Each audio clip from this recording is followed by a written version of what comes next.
Estamos innovando para hacer tus viajes más cómodos, seguros y las vías más ágiles. ATM en coordinación con la Alcaldía de Guayaquil.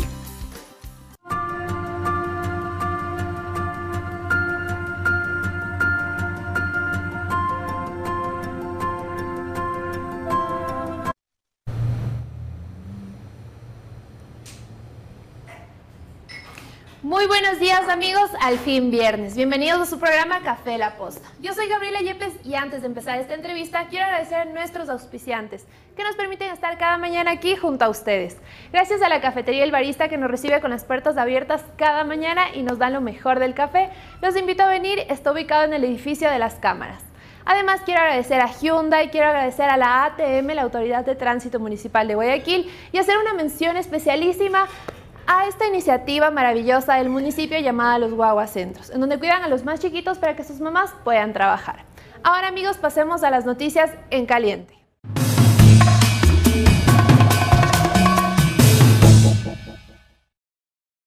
Bien, en caliente. La comisión multipartidista que investigará a la presidenta Elizabeth Cabezas por fin fue conformada. Los integrantes son Marcela Guiñaga, María Mercedes Cuesta y Fausto Terán. Los asambleístas a partir de ayer tienen 10 días para investigar este caso y analizar las declaraciones o los descargos de la presidenta.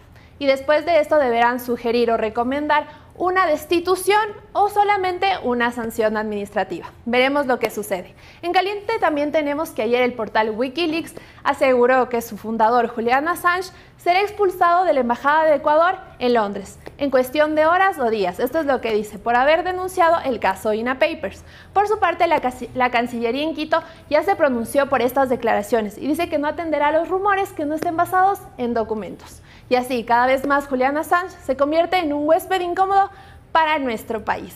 En caliente también tenemos un paquete de reformas laborales que está preparando el Ministerio de Trabajo y será enviado a la Asamblea entre el mes de mayo y octubre. Entre ellos están los contratos por horas y bajar el costo a las indemnizaciones.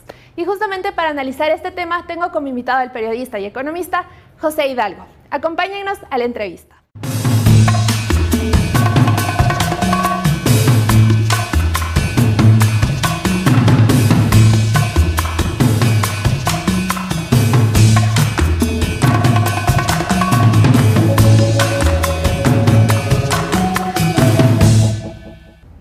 De nuevo, muy buenos días amigos y gracias por quedarse a la entrevista y estamos con José Hidalgo.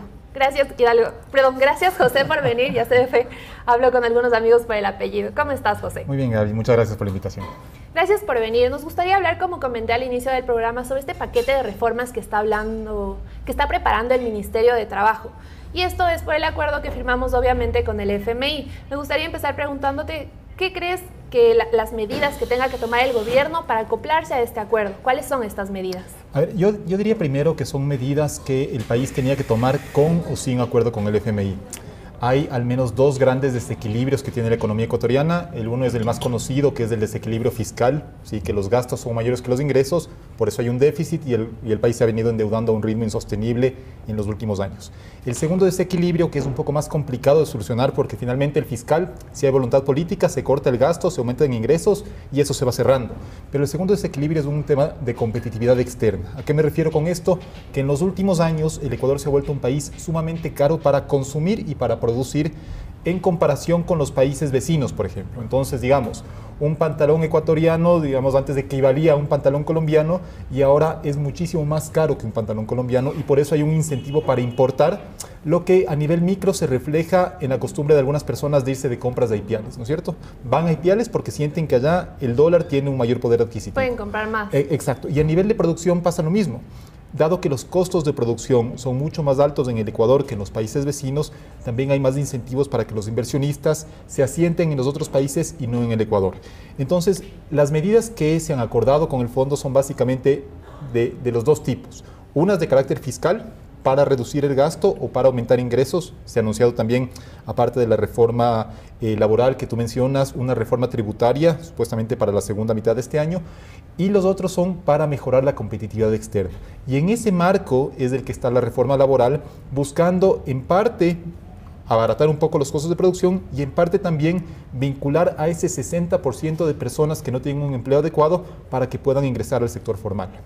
Bien, justamente como tú dices, la reforma laboral está dentro, todo es unas reformas integrales, digamos. Ahora me gustaría hablar exactamente de las reformas laborales. Se está hablando, como oímos, de trabajo por horas, de bajar costos de indemnizaciones, de alargar periodos de prueba. ¿Cómo ves tú estas medidas? ¿Son adecuadas ahora en el país? A ver, yo creo que ahí siempre hay que basarse en datos. Entonces, el dato que tenemos para comparar la situación laboral en el Ecuador con el resto de países es un componente del índice de competitividad global que calcula el Foro Económico Mundial cada año.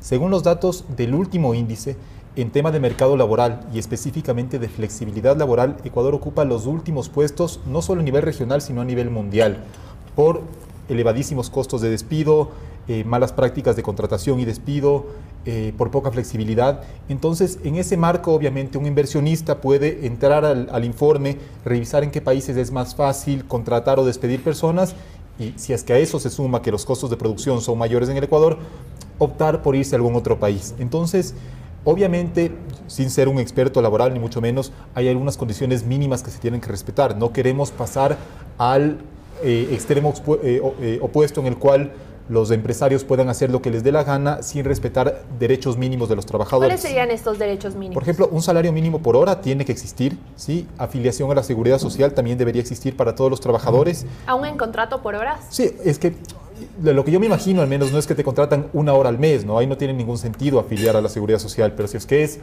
3 o 4 horas por día, tiene que estar afiliado a la seguridad social. Y estoy convencido de que, según el INEC, en la actualidad hay 45% de informalidad, pero el INEC define informalidad únicamente a los trabajadores que están en una empresa o en un emprendimiento que no tiene RUC. Pero también hay trabajadores que incluso en empresas formales pueden estar en contratos informales, es decir, le pagas, como se dice, en negro y no está vinculado a la nómina. Entonces, la informalidad podría ser incluso mayor a este 45%. Pero a lo que quería ir es, estoy convencido que muchas personas de ese 45% o del 60% que están entre empleo inadecuado o desempleo, preferirían poder trabajar, aunque sea por horas, pero con esos derechos mínimos, que tener que fajarse 10 o 12 horas al día, tal vez vendiendo sándwiches o jugos, sin saber cuál va a ser su ingreso de cada día y sin tener una opción de seguro en caso de que tengan un accidente o una enfermedad. Bien, pero ¿qué pasaría con esas personas que ya están fijos? ¿No sucedería que las empresas preferirían contratar a personas por horas y se arriesga también la estabilidad de algunos empleados? Bueno, en primer lugar, yo creo que una opción válida para que los trabajadores que ahorita tienen la suerte de tener un empleo formal no vean afectados sus derechos es que las reformas laborales sean para los nuevos contratos. Entonces, si una persona ahorita ya está trabajando en una empresa X y va 5 años en la empresa, entonces si es que la empresa decide por A o B motivo despedirlo, tenga que pagar los costos de indemnización, que están vigentes en la actualidad, y que los cambios empiecen a funcionar para los nuevos trabajadores. El tema es que obviamente esto va a ser mal visto o rechazado por el sector sindical, pero yo diría que hay que tomar en cuenta que los sindicatos representan únicamente a una porción minoritaria de los trabajadores del Ecuador, ni siquiera la totalidad de empleados formales. O sea, yo soy un empleado formal y no siento que los sindicatos me representen. Y eso sin tomar en cuenta ese 60% que no están con un empleo adecuado. Entonces, yo creo que una solución para que los trabajadores que ya tienen ahorita la suerte de tener un empleo fijo no se sientan menoscabados en sus derechos es que los cambios surjan a partir de los nuevos contratos. Bien, otra de las medidas era bajar el costo de indemnizaciones, porque dicen, como tú ya has comentado, es súper caro cuando se despide una persona, alguien renuncia, hay que pagarle algunos sueldos por año.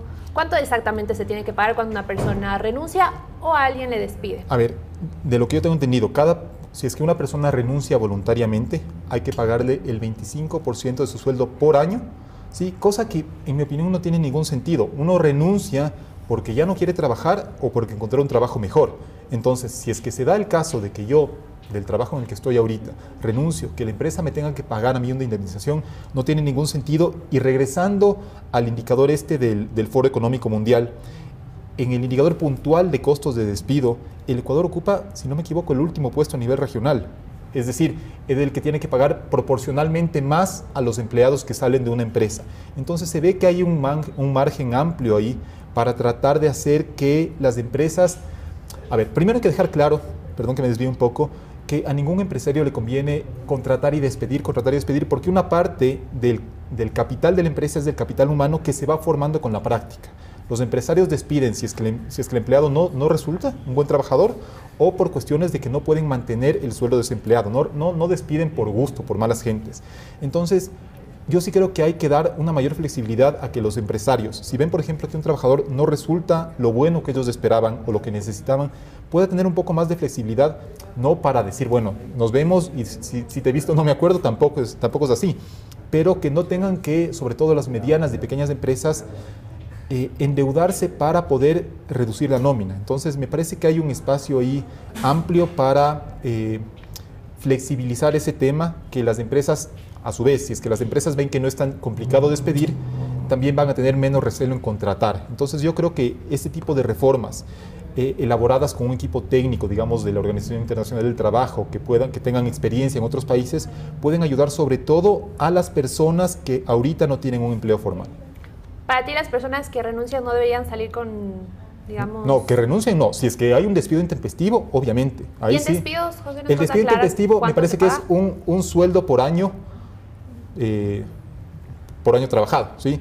Y hay que tomar en cuenta además que no hay contratos a plazo fijo en el Ecuador, salvo algunas excepciones. Entonces yo no puedo contratar a una persona, digamos, tengo un proyecto por un año, contratarle por el año. Es una vez pasados los 3 meses de periodo de prueba, ya es un contrato indefinido. Entonces es un desincentivo, insisto, para que los empresarios contraten personal. Entonces, en el caso de la renuncia, yo creo que no debería haber ninguna indemnización, obviamente, salvo que el trabajador haya acumulado vacaciones, que se le tiene que pagar, el proporcional del décimo, todo eso es parte de su sueldo y hay que liquidarlo el momento de la salida.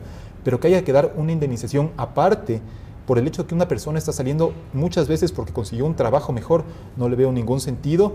Y como digo, hay que tomar en cuenta ese tipo de indicadores, no comparando solo internamente, sino con el resto de países, porque ahora movilizar el capital es tan fácil que un inversionista puede decir, a ver, en Ecuador las cosas son demasiado complicadas, mejor me voy a Colombia o me voy a Perú. ¿Tú crees que este ha sido un punto importante para la falta de inversión en el país?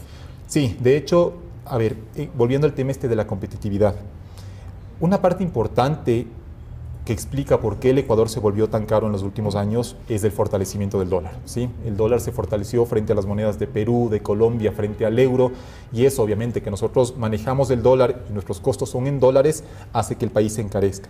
Pero otra parte, y lo señala de hecho el artículo 4 que publicó el Fondo Monetario Internacional hace pocas semanas, es el incremento de los salarios en el Ecuador medidos en dólares respecto a los salarios del promedio regional. Hay un gráfico muy bueno en ese, de hecho el documento está publicado en la página del Fondo Monetario, en el anexo 4, hay un gráfico que muestra cómo el salario en dólares en el Ecuador va aumentando sostenidamente y se va distanciando cada vez más del promedio regional de 6 países, además que no son los países más pobres. Ahí están en ese promedio México, Brasil, Chile, Uruguay, que son países más bien dentro de la región con un poder adquisitivo relativamente alto.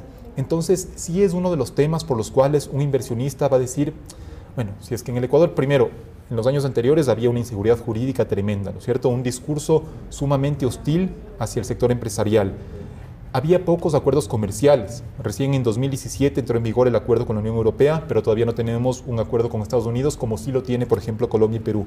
Y a eso se suma un costo salarial muchísimo mayor que en los países vecinos, explica en parte por qué la inversión extranjera directa es mucho menor en el Ecuador que en Colombia o en Perú.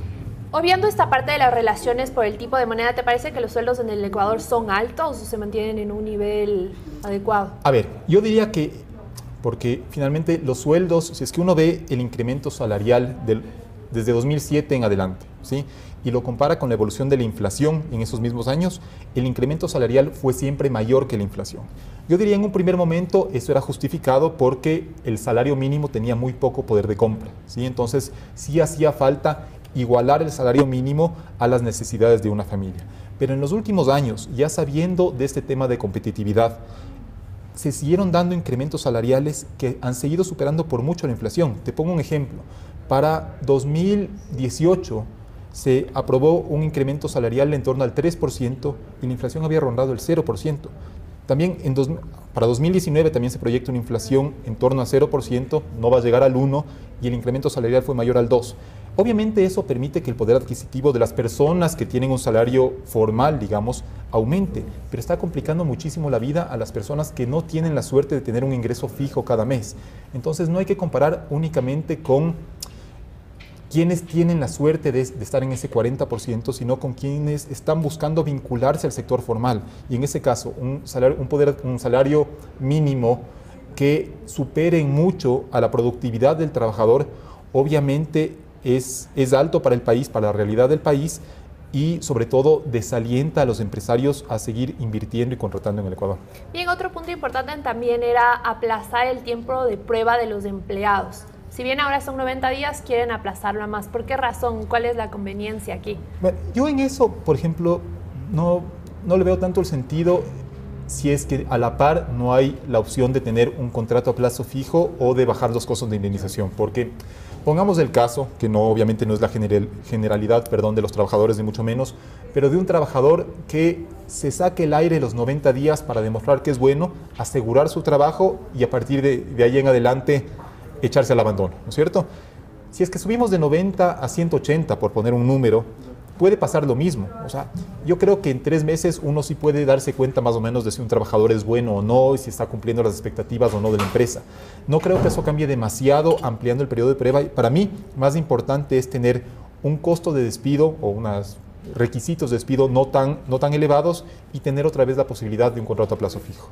Claro, y también lo que le surge a la gente, las inquietudes, es que podemos ver hace 5 años cuando la gente empezaba a contratar estas empresas grandes que necesitaban por temporadas gente, te contrataban por 3 meses y obviamente como no tenían que pagarte ninguna indemnización, contrataban gente cada 3 meses. Esto es a lo que la gente más le tiene miedo. Esto puede ocurrir. A ver, eso siempre está... es posible que se regrese a temas de abusos, ¿no es cierto? Pero yo diría ahí 2 cosas. Primero, que aunque tengamos una normativa laboral sumamente estricta, siempre va a haber empresas que buscan pasar por debajo de la normativa y hacerse loco frente al Ministerio de Trabajo. ¿Cómo controlamos esto? Bueno, el Ministerio de Trabajo tiene algunas herramientas. Hay que registrar en la página web un contrato nuevo, obviamente afiliar a la Seguridad Social. Si es que una empresa no lo hace con esta normativa, no lo va a hacer tampoco si es que la normativa es más dura o más laxa. Eso no cambia, ya eso es un poco la manera de ser de algunos empresarios. Pero respecto a esto de contratar y despedir, yo insisto en este punto que mencioné antes, de que a un empresario le conviene tener empleados que ya estén capacitados en lo que están haciendo, porque siempre hay un periodo, yo no diría de prueba, sino de entrenamiento, ¿no es cierto? Si es que a ti te cambian de trabajo mañana, te ponen de profesora en una escuela, tienes que empezar primero a preparar las clases, a saber cómo interactuar con los niños y demás. Al segundo año ya vas repitiendo la misma clase, ya sabes cómo tratar a los niños, entonces ya tienes un entrenamiento y una capacidad desarrollada. Entonces, para una empresa, contratar y despedir no es redituable, salvo que sea un trabajo demasiado específico en el que una persona que recién se vincula a la empresa pueda reemplazar sin ningún problema a una persona que ya llevaba algún tiempo. Entonces, no creo que pueda darse eso como una generalidad. Bien, otro problema que hemos estado viviendo todos los jóvenes aquí en el Ecuador es la falta de trabajo, pero porque las empresas no te dan oportunidad sin falta de experiencia, porque como tú dices, a mí no me conviene contratar a una persona que ya le estoy preparando, o yo prefiero contratar a una persona preparada que a alguien para enseñarle. Entonces el problema que están viviendo muchos jóvenes aquí, ¿cómo podemos arreglar justamente eso? Las reformas laborales, si es que se aplican a los contratos nuevos, van a beneficiar sobre todo a las personas que ahorita se están vinculando al mercado laboral. O sea, si hay personas que ya tienen la experiencia que tú mencionas y vienen trabajando 10 años y obviamente ya son un capital de la empresa, es muy difícil reemplazarlo por una persona que recién va a empezar a aprender lo que la otra persona ya sabía hacer. Pero en cambio, una normativa laboral más flexible para los contratos nuevos puede beneficiar justamente a los jóvenes en el sentido de que para el empresario va a ser más atractivo arriesgar por ese nuevo trabajador, sabiendo que si no resulta, porque siempre la apuesta es a que resulte, ¿no es cierto?, a que sea un buen trabajador y pueda hacer carrera en la empresa, pero que si no resulta y tengo que salir de ese trabajador, los costos y los procesos no sean tan engorrosos. Pero si bien en las empresas, como tú dices, tengo como un empleado que le voy preparando como un activo fijo, digamos, pero tenemos que reconocer que si bien hay muchos jóvenes en el país desempleados, también hay gente con experiencia, gente con carreras, que ha tenido experiencia y luego tuvo desempleo. Un empresario, ¿qué va a preferir? O sea, realmente tú te pones en su lugar y dices, voy a preferir a alguien con experiencia que contratar a alguien que no la tiene. ¿Cómo podríamos incentivar más? ¿El gobierno debería dar algún incentivo? Si bien ya estaba dando el primer año el IES y parte del sueldo, ¿se debería apoyar más a esto? A ver, yo no soy partidario de nuevos subsidios de parte del gobierno. Se ve que la situación fiscal es sumamente complicada, entonces pensar en que el gobierno, por ejemplo, le pague el IES al empleador si es que contrata a una persona nueva, me parece que es generar un hueco mayor, ya sea en el fisco, o sea, en el gobierno central, o en la seguridad social, que también tiene una situación financiera caótica, ¿no es cierto? Entonces, tal vez habría que analizar opciones de pasantías, por ejemplo, dar facilidad para que las pasantías sean más fáciles de iniciar y de terminar. Insisto, yo no soy un experto en esa materia, habría que buscar un abogado laboral que dé las recomendaciones puntuales, pero no creo que la solución vaya por el lado de los subsidios del fisco al empleador, porque eso es tal vez tratar de solucionar un problema y solo temporalmente, porque, digamos, el empleador, si es que me dejan de pagar el aporte patronal a la seguridad social, entonces otra vez me aumentan el costo laboral y tengo nuevamente el incentivo de salir de esa persona. Entonces creo que lo mejor sería buscar mecanismos de pasantías para que las personas jóvenes puedan entrar a una empresa y empezar a mostrarse, ¿no es cierto? Eso es lo importante, saber mostrar al empleador que son buenos en lo que hacen y que pueden aportar a la empresa. Bien, José, esto sería en cuanto a lo privado. En cuanto a lo público, como hemos visto, se ha venido despidiendo una masa salarial muy grande. Han sido de 11.800 más o menos desde diciembre del 2018 hasta febrero de este año. ¿Qué pasa con esta gente? ¿El sector privado está preparado para recibirlos? A ver, yo por eso, lamentablemente, primero hay que decir que, volviendo un poco a la introducción, uno de los desequilibrios de la economía es del fiscal, ¿no es cierto? Entonces, el gobierno con el fondo lo que ha hecho es plantearse una meta de superávit fiscal en 2021 y para eso tiene dos vías. Puede reducir los gastos o puede aumentar los ingresos.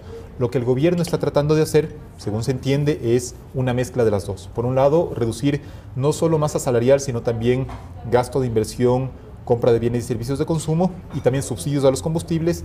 Y por otro lado, aumentar los ingresos a través de esta reforma tributaria que todavía no conocemos, pero con la que se espera recaudar más o menos 1,5 puntos más del PIB en los próximos años.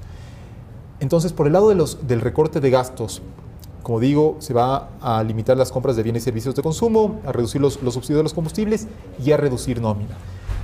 Es un costo social obviamente alto a las personas, o sea, nadie está contento con que haya una persona que haya estado haciendo un trabajo legal que se quede sin trabajo, pero hay que tomar en cuenta ahí dos aspectos. Primero, el uno es, o achicamos del Estado los gastos a un nivel sostenible o tenemos que seguir incrementando los ingresos, que es vía mayores impuestos que golpea a la generalidad de la economía. Y por otro lado, el crecimiento de la nómina pública fue tan grande en los últimos años que hay que tomar en cuenta también si todos los trabajadores, si bien no hacían nada ilegal, hacían algo que aportara a la riqueza de la sociedad. Por ejemplo, yo ponía un ejemplo de la Supercom, ¿no es cierto? Tenías no sé a cuántas personas escuchando todos los programas de radio para ver si es que alguien decía algo que no le gustaba al gobierno, entonces enseguida salir en la sabatina y poner la toma o la reproducción del textual de lo que haya dicho. Esta persona no estaba haciendo nada ilegal, pero yo no creo que haya estado haciendo nada que aportara a la riqueza de la sociedad. Y obviamente el crecimiento, si el crecimiento del gasto fue tanto, y hemos visto la ineficiencia en el gasto de inversión, trabajos mal hechos, sobreprecios y demás, ¿por qué no se iba a dar lo mismo en el sector, en el gasto corriente? Es decir, ¿por qué no iba a haber personas que están básicamente sentadas sin hacer una tarea demasiado importante? Entonces, puede haber, obviamente, dentro de las personas que están saliendo, personas que se esforzaban y hacían un trabajo importante, pero si es que pueden ser reemplazadas y el Estado no tiene el dinero para pagarlas, lamentablemente tiene que salir de ellas. Luego, si el sector privado ahorita las va a recibir, digamos, me parece difícil, a menos que se tomen ya con velocidad o con rapidez estas medidas laborales que incentiven a la contratación. Yo, de hecho, hubiera preferido o recomendado que las medidas de carácter laboral, las reformas laborales, sean previas o simultáneas con la reforma tributaria, con los despidos, a fin de que las personas que están saliendo del sector público tengan una oportunidad mayor de vincularse en el sector privado. Pero como te decía, son 11.800 personas y solo de este tramo, porque en el anteriores meses hubo más. ¿Puede haber trabajo aún flexibilizando estas normas laborales? ¿Puede haber trabajo para todos o será cierto porcentaje? A ver, ahí habría que tomar en cuenta el tamaño del mercado laboral ecuatoriano. La población económicamente activa, que son las personas que trabajan o están buscando un trabajo, son 8 millones de personas. Entonces, 11.800 dentro de 8 millones ya no suena tanto. No digo que sea un número reducido, ni mucho menos, pero si es que el Ecuador tuviera un crecimiento económico importante, digamos del 3-4%, se generarían las condiciones para que las empresas privadas contraten más personal. Ahí la discusión de fondo es, ¿cómo hacemos para que la economía crezca? El Fondo Monetario estima que este año la economía se va a contraer 0,5%, el Banco Mundial proyectó ayer que la economía va a crecer apenas 0,1%, y obviamente con esos resultados no es suficiente. Pero una contracción, un estancamiento, como los que proyectan estos dos organismos, lamentablemente era inevitable si es que teníamos que corregir los desequilibrios que mencioné previamente. Entonces lo que se busca es corregir esos desequilibrios y en adelante empezar a tener tasas de crecimiento basadas en inversión privada ecuatoriana y en inversión extranjera directa que permitan generar más fuentes de empleo y también un crecimiento de las exportaciones. Hay otra rama de economistas, diría, que piensan que elevando el poder adquisitivo de las personas, por ejemplo, incrementando el salario, con eso se aumenta el consumo y las empresas van a producir más. Yo no creo que esa sea la solución, porque si volvemos al tema de competitividad y sabiendo que el Ecuador tiene un salario mucho más alto que los países vecinos, aumentas más el salario, lo que va a pasar es que cada vez va a ser menos los empleados formales y además va a llegar menos inversión al Ecuador y vamos a tener más incentivos para irnos a ipiales porque cada vez los costos de producción y de consumo se van a ir ampliando, esta diferencia se va a ir ampliando con los países vecinos. Bien, José, como hemos dicho, todas estas medidas son dolorosas pero necesarias, ¿no? Ahorita está pasando todo ese proceso de reformas, despido de gente, pero ¿cuándo vamos a llegar o en cuántos años se estimaría que vamos a llegar a un cierto equilibrio? Si no viene a un completo, a un cierto equilibrio. A ver, eso va a depender de dos temas fundamentales. Primero, de la velocidad con la que el gobierno lleve adelante estas reformas que pueden ser dolorosas y políticamente costosas, pero que son necesarias. Si es que el gobierno posterga, por ejemplo, la reforma laboral mucho tiempo, que es un punto fundamental para tratar de recuperar en algo la competitividad perdida, la recesión se puede extender. Y el segundo tema es, suponiendo que el gobierno se pone las pilas y envía todas las reformas mañana a la Asamblea, el tema es del apoyo político. Y en este caso también es importante que los partidos de oposición tengan consciente que más allá del costo político que puede representar, por ejemplo, apoyar un aumento del IVA o apoyar una flexibilización del mercado laboral, que son medidas necesarias para que el Ecuador retome los equilibrios y la economía pueda empezar a crecer, ojalá en el mediano plazo, digamos 2 años, otra vez a ritmos que permitan generar más empleo. Pero si es que no hay apoyo político o si es que el gobierno no se pone las pilas, digamos, en la preparación y el envío de estas reformas, entonces la cosa puede durar más y ahí obviamente va a haber quien culpe al Fondo Monetario. Pero bueno, con el Fondo Monetario hay básicamente un programa de 3 años de desembolsos siempre y cuando se cumplan las metas establecidas. Si el gobierno no cumple las metas, ya sea por su propia responsabilidad o porque no tuvo acompañamiento del resto del sector político, bueno, ya es culpa nuestra, ¿no?, de los ecuatorianos. Bien, José, tú has mencionado el sector político. ¿Tú crees que en este escenario político en el que estamos, los asambleístas apoyen este tipo de reformas? Sinceramente me parece difícil. O sea, habría que apelar un poquito a la responsabilidad y el sentido de país a los asambleístas, sobre todo aquellos que profesan un pensamiento económico que se acercaría con un manejo ordenado de las finanzas públicas y con un crecimiento de la economía basado en una actividad privada pujante, ¿no es cierto? Porque, obviamente, del correísmo, por ejemplo, que generó todos estos desequilibrios, que no le importaba en absoluto el déficit fiscal y que tenía el sector público como motor de la economía, no van a apoyar, no solo por complicarle la vida al gobierno, sino porque tampoco es lo que ellos piensan que es la manera de manejar una economía. Pero digamos, creo, los socialcristianos deberían tomar en cuenta que si es que se solucionan los desequilibrios económicos o se empiezan a solucionar y ellos quisieran o están apuntando a la presidencia para 2021, recibirían una situación mucho mejor que la que van a recibir si es que esos desequilibrios siguen ahí presentes y ellos son los que se ven obligados a tomar los correctivos. Entonces, si no es por sentidos de responsabilidad con el país, creo que aunque sea por miedo a lo que ellos deberían hacer, que es importante que apoyen ahora los correctivos para no tener que hacerlos ellos más adelante y tal vez en condiciones peores. Y eso veremos, a ver qué deciden en este mayo y octubre que se envían las reformas. Me gustaría contarte algunas preocupaciones de la gente que son comunes y escuchamos en la calle. La gente también está preocupada porque por esta ola de extranjeros, en este caso por el lamentable hecho de los venezolanos que llegan a nuestro país. Lamentable lo digo porque es triste toda la historia, no por su llegada, pero dicen que están ocupando puestos que los podrían ocupar ecuatorianos. Entonces dicen que debería haber alguna reforma sobre esto. ¿Tú qué crees? A ver, me parece que un discurso de ese tipo en un país con tantos migrantes como el Ecuador es una falta de sentido de la historia del país. O sea, de hecho, si es que nos ponemos en ese punto, hagamos que todos los ecuatorianos que residen en el exterior regresen al país y salgan todos los extranjeros, ya sea venezolanos, colombianos, peruanos, de donde sea, del Ecuador. Y estoy convencido de que las cifras del mercado laboral van a ser muchísimo peores porque hay muchos más ecuatorianos trabajando en el exterior que extranjeros trabajando en el Ecuador. Entonces creo que es por un sentido de solidaridad básica y sabiendo que además hay tantos ecuatorianos, digamos, o sea, siguiendo ese discurso, ocupando puestos que podría ocupar un español o un estadounidense, un italiano en sus respectivos países. Entonces, como digo, si es que nos ponemos estrictos y nacionalistas y trabajo solo para los ecuatorianos, no nos va a ir bien. Y por otro lado, hay que mencionar que muchos venezolanos están todavía en el sector informal. O sea, uno ve venezolanos vendiendo empanadas, por ejemplo, cerca de la zona donde trabajo hay muchísimos. Y eso es una iniciativa, un emprendimiento personal que no creo que esté quitando trabajo a un ecuatoriano.